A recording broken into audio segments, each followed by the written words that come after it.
Assalom do'stlar. Bugun yana Faktor video kanalidan qiziqarli ma'lumotlarni sizga o'qib eshittiraman. Ketdik. Dunyodagi eng ko'p tarqalgan ayollar ismi. Dunyo bo'yicha eng ko'p tarqalgan ayollar ismi Anna. Bu ismga dunyoda 100 milliondan ko'proq ayol ega. Buran nomli Sovet kosmik samolyotining qurilishi 1982-yil Sovet SSR davrida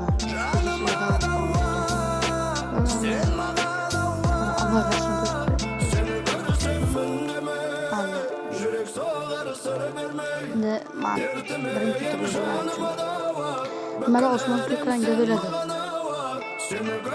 Kunduz osmon ko'zimizga ko'k rangda ko'rinadi. Ayrimlarida osmon rangsiz va bizning yuzimizga shunchaki ko'k rangda ko'rinadi deydi. Lekin bu unchalik ham to'g'ri emas. Osmonda rostdan ham ko'k rang mavjud. Sababi quyoshdan kelayotgan nurlar atmosferadagi gazlar va boshqa zarrachalarga urilib sinadi.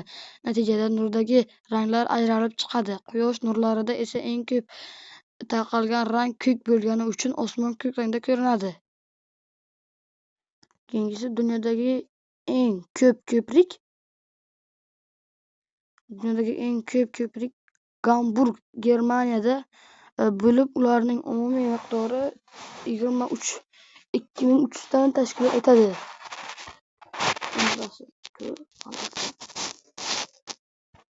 Shu bilan videomiz yakuniga yetdi.